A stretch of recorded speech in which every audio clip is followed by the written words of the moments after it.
A doctor once told a man he had 3 months left, and the man walked out of that office and lived another 40 years.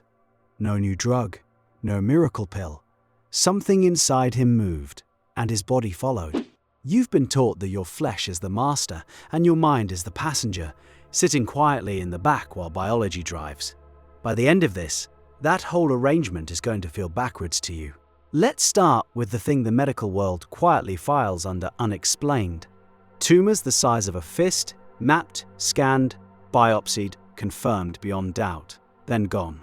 The patient comes back for the next round of treatment, and the scan shows clean tissue where death used to live. Doctors have a clinical name for it: spontaneous remission. The word spontaneous is the tell. It means we measured the disappearance, but we cannot explain the cause. Now sit with that for a second, because it's stranger than it sounds. Medicine is built on cause and effect. Give this drug, get this result. Cut here, heal there. The entire system runs on predictable mechanism, and yet there's a whole category of recovery that the mechanism cannot account for. People who were supposed to be gone, who are instead alive, healthy, and confusing their own physicians. The question nobody in that office wants to ask out loud: what changed if the body's machinery had already given up? Here's where it becomes personal for you. You're someone building a life from scratch. Your project, your body, your discipline, your future. You already half believe that your inner state shapes your outcomes, because you felt it. The week your head was clear, your work flew. The month you spent in doubt, everything stalled. You've watched your mind move your results before. The question is how far that goes. Does it stop at productivity, or does it reach all the way down into the cells? The people who study these recoveries kept noticing the same pattern, and it had nothing to do with the disease itself. The survivors described a shift. Something inside them reorganized before their body did. Some let go of a grudge they'd carried for decades. Some finally accepted they were going to die and felt, of all things, a strange peace. Others decided with total certainty that they were not finished, that there was a version of their life they refused to leave unlived. Different stories. One common thread: a radical change in the state of consciousness came first. That sequence matters more than anything else here. The consciousness shifted, then the physical condition followed. Most people assume it has to run the other way: get the good scan, then feel hope, fix the body, then the mind relaxes. These recoveries flip the order. The state came first, and the matter rearranged itself around the new state. If that's true even once, the whole map of what's possible for you redraws itself. So what is a state really? Strip away the mystical language and it's simpler than you think. A state is the version of yourself you're being right now. The assumptions you're holding as true about who you are and what your world is. You move through every day inside a state, usually without choosing it. You wake up as the person who's behind on everything, and the day proves you right. You wake up as the person who's sharp and capable, and somehow the obstacles bend. You already shift states. You've just never been told that the shifting is the lever. This is the foundation underneath the whole law of assumption. Whatever you assume to be true, and persist in assuming, hardens into your lived experience, not because the universe is a vending machine granting wishes, because consciousness is the one reality, and the world you see is the outpicturing of the state you occupy. The teacher Neville Goddard put it in a single line that sounds insane until you test it. Assumptions persisted in harden into fact. The terminal patient who walks free is that principle pushed to its most extreme edge, and you're probably feeling the resistance rise right now. The voice saying, a tumor is real, it's physical. You can't think it away. Hold that thought, because it's the exact wall every one of these recoveries had to walk through. It's also the wall standing between you and everything you're trying to build. Here's the trap inside that objection. You're treating physical as if it means fixed, as if matter is the bottom layer of reality and nothing underneath it can move it. But every physical condition you've ever had was already being held in place by something. A body of cells doesn't decide on its own to stay sick or stay stuck. It's running a program, and programs run on instructions. The terminal diagnosis is a set of instructions the body has accepted as true. Spontaneous remission is what happens when those instructions get overwritten from a level deeper than medicine usually reaches. Think about how completely you accept a diagnosis. Someone in a white coat says a word, and your entire self-concept reorganizes around it in seconds. You become a patient. You start moving like a sick person, talking like one, planning like one. Your whole state collapses into the assumption that the authority handed you. That acceptance is an act of consciousness, and it's pouring concrete over the very condition you were told about. The diagnosis describes the body, then your belief in it maintains the body. Now flip it. The people who recovered did something most never even attempt. They withdrew their consent from the verdict, not by pretending the scan was fake, by refusing to live from the state the scan demanded. They occupied a different self entirely, the self that was already whole. And they lived from that self so completely that the old condition lost the belief that was feeding it. You do a smaller version of this every time you bet on yourself before there's any proof. You quit the safe thing for the project nobody believes in yet. You call yourself a builder while your bank account still says otherwise. Everyone around you sees the current facts. You're living from a fact that hasn't shown up yet. That's the exact mechanism, just aimed at your work instead of yourselves. Let me show you what the acceptance actually does, because this is the hinge the whole thing turns on. When a person believes they are dying, every system in them organizes around that belief. The body conserves. It stops investing in a future it has been told won't arrive. Appetite fades, energy drops, the will to repair goes quiet. The belief isn't decoration on top of the illness. The belief is part of the engine driving it. So when consciousness genuinely changes, when the person stops being someone who is dying and becomes someone who is living, the engine gets a new set of orders. The same body that was winding down starts winding back up. Nothing supernatural about the sequence once you see what was holding the old condition in place. You've watched this play out in smaller arenas your whole life without naming it. The athlete who's lost a step the moment they decide they're past their prime. The friend who got dumped and aged 5 years and 3 months, not from the breakup itself, but from the story they started living inside. The kid who was told once that they weren't smart and quietly arranged the next 20 years of their life to prove it true. Belief is never passive. It's always building something. The only question is whether you're the architect or just the tenant. And this is where the ambitious version of you needs to pay close attention. Because the same loop that ages a heartbroken person prematurely is the loop running your relationship with money, with your body, with your work. You've absorbed verdicts you never agreed to. Someone told you that you're not a numbers person, or not disciplined, or not the type who finishes things. And you've been faithfully out picturing those verdicts ever since, mistaking a borrowed assumption for your fixed nature. The terminal patient teaches you that even the most authoritative verdict, delivered by the most credentialed mouth, is still just a state you agreed to occupy. And anything you agreed to, you can also revoke. So how do you actually occupy a state that the visible world is screaming against?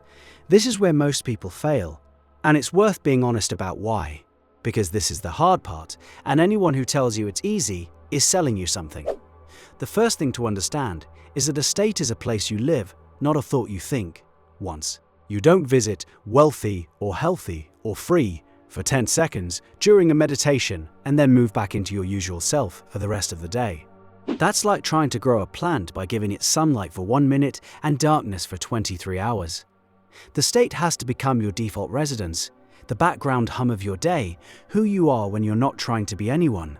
This is what Goddard called living in the end. You assume the feeling of already having it, and you refuse to step out of that feeling no matter what the mirror of the world reflects back. The terminal patient who recovered was already well inside their own imagination. They had moved in. They were decorating the house while the scan still argued otherwise. And here's the brutal part. Nobody puts on a motivational graphic. The world will test that assumption constantly. The next scan still shows the tumor. The next month, your business still makes nothing. The next morning, your body still aches, and your account still reads 0. Every external signal will demand that you return to the realistic state. Living in the end means meeting all of that and holding anyway. Keeping the assumption when there is 0 evidence for it. That's discipline of a kind almost nobody practices, which brings us to the part of your mind you've never been taught to guard, your inner conversation. All day long, you're talking to yourself, narrating, reacting, and almost all of it runs on old loops you never chose. I always mess this up. This probably won't work. People like me don't get that. Every one of those is a tiny assumption, voted into reality one repetition at a time. You are, right now, casting votes for the self you'll become tomorrow. The real question is whether you've ever once read the ballot. This is the mental diet, and it's where the real work lives. You wouldn't put garbage in your body for 30 days and expect to feel sharp. Yet you let your mind feed on doubt, resentment, and rehearsed failure all day and wonder why your life tastes the way it does. A mental diet means catching the inner conversation and refusing to let it run the old program. You notice the thought that contradicts the state you've chosen, and you decline to follow it. Then you do it again and again, 10,000 times if that's what it takes. Nobody talks about how boring this is. The internet sells manifestation like a lightning strike. One perfect visualization, and the universe rearranges overnight. The reality is closer to going to the gym. Reps. Quiet, unglamorous reps, performed when no one is watching and nothing seems to be happening. The terminal patient held their new state not for an afternoon, but through endless nights of fear and a body that kept arguing back. The remission was the visible result. The invisible cause was 1,000 private moments of refusing to break. Let's go back to that body for a moment, because this is where the whole thing locks into place. Your cells are not separate from your consciousness. They're listening. The state you live in is the climate they grow in. Live in chronic dread, and you're handing your body a permanent instruction to brace, to inflame, to deteriorate. Live in genuine assumed wholeness, and you're handing it a different instruction entirely. The remission patients changed the inner climate so completely that the biology had no choice but to express the new weather. You feel a tiny version of this every day and dismiss it. The way your stomach knots before a hard conversation. The way your whole body floods with energy when you're genuinely lit up about something you're building. That's consciousness, writing instructions to matter in real time, fast enough for you to feel it. Spontaneous remission is that same writing sustained long enough and held deep enough to rewrite something the textbooks called permanent. There's a quieter practice underneath all of this that almost nobody teaches, and it's the one that did the heavy lifting for the people who recovered. It happens in the last minutes before sleep. That drowsy stretch where you're not quite awake and not yet under is the most fertile ground you own. Your guard is down. The critical mind that spends all day shouting, "That's not realistic," finally goes quiet. Whatever state you carry into that doorway gets planted deep in the soil where assumptions actually take root. Most people carry their worst state across that threshold every single night. They replay the failures. They rehearse tomorrow's anxieties. They fall asleep as the person who's losing. The ones who recovered did the opposite, on purpose. They went under as the person who was already well. They felt the relief of the clean scan before it existed. They lived one vivid scene of the healed life over and over until it felt natural enough to sleep inside. You can do this tonight with your own life. The launched product, the body you've earned, the quiet morning where the work is yours and the freedom is real. Drop into that scene as you fall asleep, and you're handing your deeper mind its instructions for the day it builds next. 8 hours of construction every night while you do nothing but rest. The work in daylight is harder because daylight fights back. The world hands you proof against your chosen state by the hour. This is where you learn the difference between the facts and the truth. The facts are what the senses report. The empty calendar, the unanswered messages, the number in the account. The facts are real, and they are also temporary, because they are nothing more than the hardened residue of the state you used to live in. The truth is the state you've decided to occupy now. When you keep choosing the truth over the facts have no choice but to slowly reshape themselves into agreement. That gap between the two, the stretch where the truth is set but the facts haven't caught up, is exactly where almost everyone quits. The people who don't quit are the ones who get the scan they prayed for and the life they pictured.